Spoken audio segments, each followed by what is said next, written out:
Middleweight scrap up next. Seemingly the people's main event. We got a Jackson McVey coming in at minus 190 going up against Cedric Dumas, who comes in at plus 165. Now, starting off on the Jackson McVey side of things, it's been really rough for him in terms of getting a win in his UFC career so far. He was scheduled to fight Dumas actually in his UFC debut, but Dumas was forced to pull out. And then Jackson was scheduled a month later, actually, against Bruno Ferreira. Talk about a rude welcome to the UFC. Even though he was 6-0 coming into the UFC, it's clear there was a massive step up in competition for McVey, going from fighting Mateo Garner to Bruno Ferreira. You saw with the first leg kick that Ferreira landed, Jackson did not like how that felt, and then we obviously saw Ferreira get that submission just a few minutes into that first round. Then he went up against Zach Reese. That was a fight where we saw McVey had solid success in that first round, specifically in the Muay Thai clinch with the amount of knees and elbows he was able to land, and that caused Reese a lot of trouble.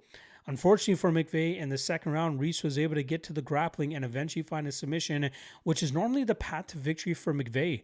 McVey has a good chunk of submission wins on his record, usually threatening with that front choke, but he's very strong, helpful with that lanky frame that he also has as well, and that often causes opponents a lot of issues. His striking, still a work in progress. It's really about utilizing his submission game and overwhelming his opponents with that aggression early. I obviously followed him during his LFA run. I was a little bit skeptical in terms of him getting the call to the UFC when he did. I felt he needed a little bit more quality competition to at least feel like what it's going to feel like to have resistance compared to the guys he was just going out there and squashing in the LFA. And I think we're seeing that through his first two fights.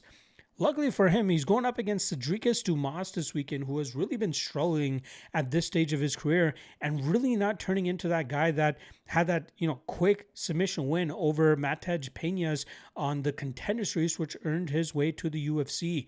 Obviously, losses to Nursultan Ruziboev, Michal Oleksiejczuk, unfortunate groin kick, no contest to Zach Reese, and then the way he got handled by Dante Johnson. He's really not locked in the way that he seemed to be earlier in his career.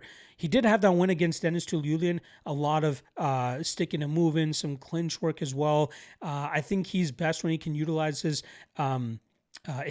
mobility, kicks from distance. He does have decent grappling at times as long as he has a big enough advantage over his opponents there, but I just don't know how effective he is in terms of utilizing that at this stage of his career.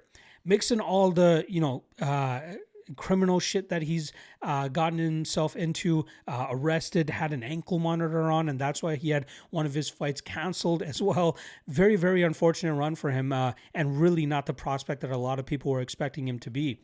Now, coming in to the first matchup that these guys were scheduled to have last year, this fight was actually a pick'em. But after Dumas has gone 0-1 in one no contest and McVey has gone 0-2, a lot of love has come in on McVey to make him a minus 190 favorite. This is a very tough fight to have uber confidence in. I'm expecting Jackson McVey to go out there, overwhelm Dumas, utilizing a lot of aggression, utilizing possibly a better gas tank as well, and then finding a submission of his own. But Dumas could grapple and have success too. This one is just so tough for me to call. I picked McVey the first time they were scheduled against each other and didn't bet it at a pick'em line. I'm still picking him to win here, but there is no way that I'm going to commit to paying minus 190 on McVey either. I think McVey wins. I think he gets off on a submission here as Dumas spends his gas tank too quickly, just as we saw in the Dante Johnson fight. Maybe he'll come with a different approach here against McVey, but I think he'll still end up struggling, and I think that will lead to a McVey's submission. But again, very low level fight here. I want to see what both guys are able to do against each other here, but I think it's going to be McVey that ends up getting his hand raised, like I said, by submission.